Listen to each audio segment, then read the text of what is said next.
आज हम बात करते हैं एंटी पार्किंसन ड्रग्स। सबसे पहले हम इसके इंट्रोडक्शन की बात करते हैं। पार्किंसन एक न्यूरोलॉजिकल डिसऑर्डर है जिसमें देखा गया है लॉस ऑफ मोटर फंक्शन।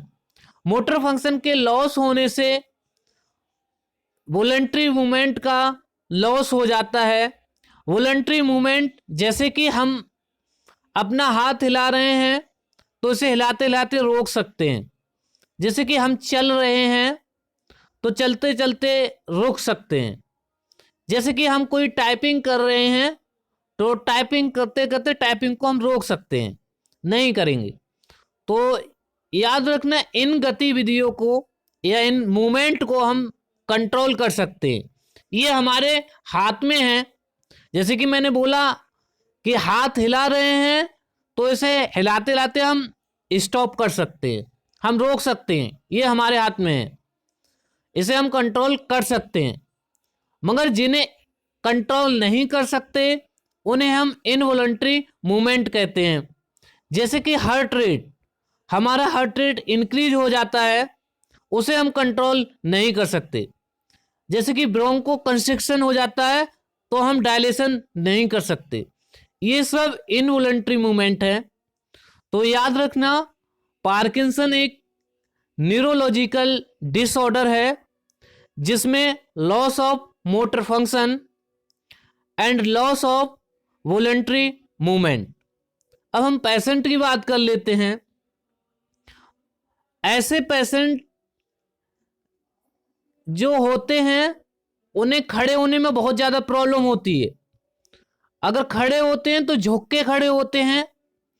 उन्हें चलने में बहुत ज़्यादा प्रॉब्लम होती है, धीरे धीरे चलते हैं, तेजी के साथ नहीं चलते हैं, धीरे धीरे चलेंगे बहुत ज़्यादा। अगर वो लिखते हैं, कोई भी लेटर लिखते हैं तो उन्हें लिखने में बहुत ज़्यादा दिक्कत होती है। उनकी स्पीच चेंज हो जाती है, आवाज़ चेंज हो जाएगी और उसका मास्क लाइक स्ट्रक्चर, मतलब कि मास्क लाइक फेस हो जाता है। हम फेस की बात करें, उनका जो फेस होता है मास्क लाइक हो जाएगा।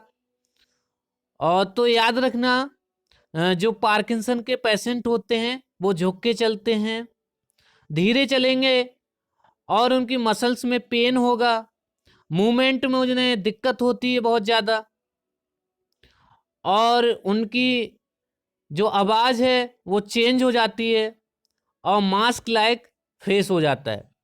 अब हम बात करते हैं ऐसा आखिर होता क्यों है, इसका रीज़न क्या है। तो इस एक होता है न्यूरोट्रांसमीटर जिसका नाम है डोपामीन।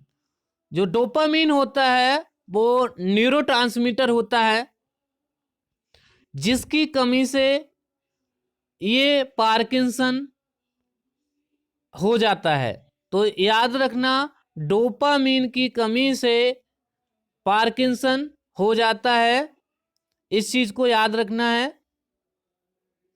जैसे कि ये पेशेंट है, झुक के खड़ा हुआ है, आप देख सकते हैं। अब हम बात करते हैं क्लासिफिकेशन ऑफ ड्रग। तो हम इम्पोर्टेंट ड्रग की बात कर लेते हैं। नंबर 1, डोपामिन प्रिकर्सर, जिसमें लीवोडोपा यूज होता है। लीवोडोपा याद रखना, ये एक प्रो ड्रग है। लीवोडोपा प्रो ड्रग है।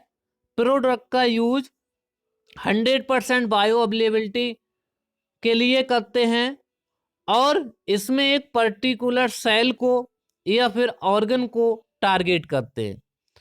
तो याद रखना, लीवोडोपा एक प्रो ड्रग है।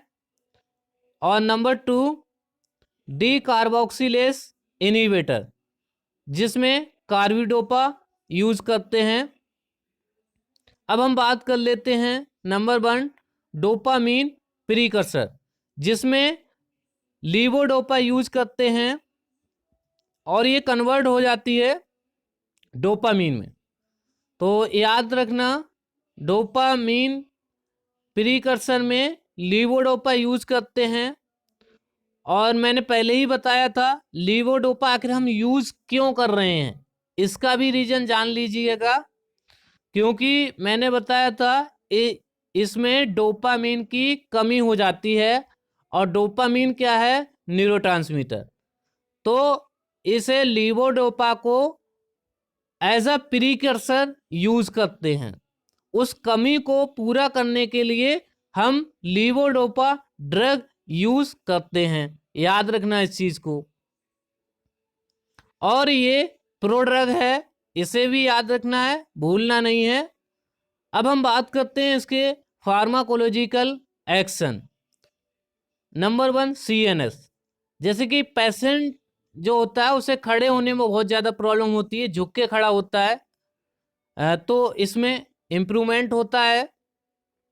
उसके फेशियल एक्सप्रेशन में इम्प्रूवमेंट होगा, स्पीच, मूड।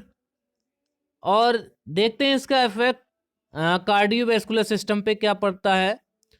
जो डोपामीन है वो न्यूरोट्रांसमीटर है, और वो कॉज करेगा टैकीकार्डिया। अब हम बात करते हैं इसके फार्माकोकाइनेटिक प्रॉपर्टीज के बारे में।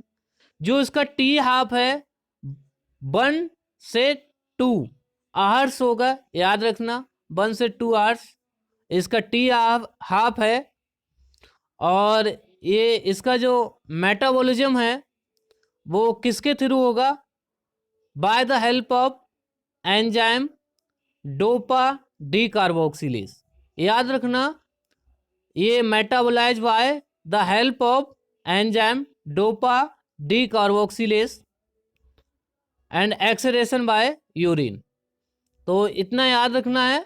उसके बाद इसके एडवर्स इफेक्ट, उनकी हम बात नहीं करते हैं, जो कॉमन होते हैं, nausea, vomiting, diarrhoea, GIT upset, और इनकी हम बात नहीं कर सकते। जो बहुत ज़्यादा इम्पोर्टेंट हैं उनकी हम बात करते हैं, जैसे कार्डियक अर्थमिया। इस पे ध्यान देना है, ये ज़्यादा इसका एडवर्स इफेक्ट है, कार्डियक अर्थमिया। अब हम बात करते हैं इंटरेक्शन, ये किससे इंटरेक्ट करेगा? तो इसका जो इंटरेक्शन है मेटोक्लोप्रामाइड, और भी हैं, ये देख लेना। अब हम बात करते हैं डी कार्बोक्सिलेज इनिबिटर, जिसमें कार्बिडोपा यूज किया जाता है। और इस जो कार्बिडोपा का मैकेनिज्म ऑफ एक्शन, जो मेन रोल है, इनिवेट करता है ब्रेक डाउन ऑफ लीवोडोपा। तो याद रखना, ये इनिवेट करेगा ब्रेक डाउन ऑफ जो लीवोडोपा यूज किया जा रहा है, तो इनिवेट करेगा ब्रेक डाउन ऑफ डोपामीन।